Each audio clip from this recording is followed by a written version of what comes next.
Cohen Strong, 2 words being spread by many locals in Anna, like the Hangry Hut, which is donating 20% of its sales on Thursday to the Moore family. Customers not letting the weather put a damper on their spirits.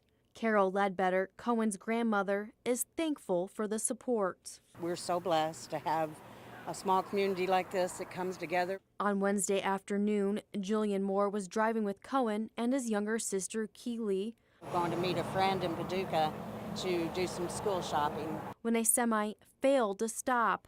The family's car became wedged under the semi-trailer, with Cohen and Jillian being airlifted to the hospital, while Keely walked away without a scratch. That's a very big blessing and a miracle, to say the least. Longtime friend of the family, Mike Kurtermis, says he was shocked when he heard about the accident. Just could not believe that that could happen to such a wonderful family. Currently, Jillian is out of the hospital and Cohen is in a medically induced coma. Swelling on the brain and fractured skull and facial. They got to be there beside him, and they can't come back to work, so they need all the help you can give them. In the meantime, the family asked for one thing. We would sure appreciate just prayers. Just prayers.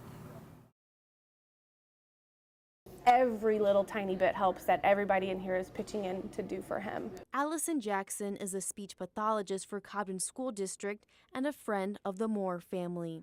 Cohen's a constant dialogue in our house. We're constantly talking about him and his recovery. 11-year-old Cohen got seriously injured in a car crash last month. Allison thought her daughter's 3rd birthday could be a good opportunity to give the family a helping hand. Who are we giving that money to? Cohen. Yes, Cohen. We suggested to Evie that she raise money. She was 100% on board. She was didn't even hesitate to say, yes, that's a great idea. Evie raised $200 for the family. I can't imagine the hotel bills, the food bills, the travel, the gas. And Allison couldn't be more proud. She may be only 3, but it's very, very apparent that she understands the impact that she made. Another person proud of her selfless act is Evie's cousin Jackson, who is best friends with Cohen and has known him since kindergarten. He was like the first and only friend that I've ever met.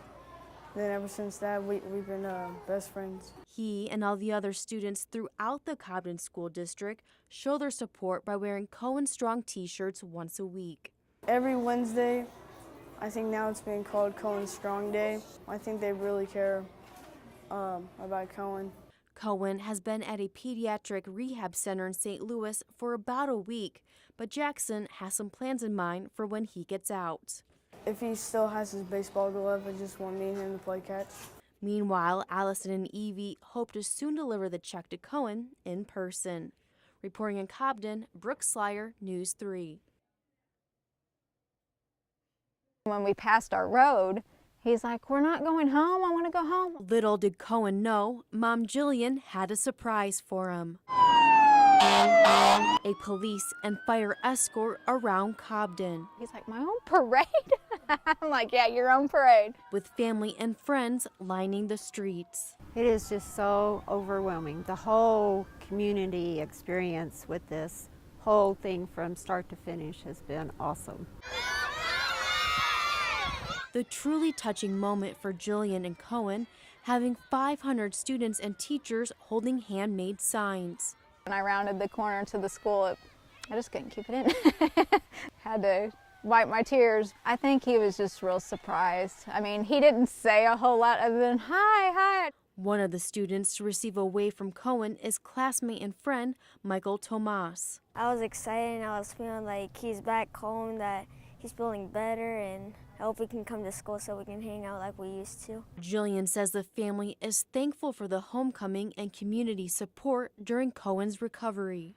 Everybody, it's unbelievable how they're like, you know, your family, Cohen's family, we're here for you. Although Cohen will still need to work with a physical therapist so he can walk on his own again, she's just happy the whole family can be back together at home for the first time in nearly 3 months. Everybody, keep on praying. We got a long way to go, but it'll be good. Reporting in Union County, Brooke Sliger, News 3.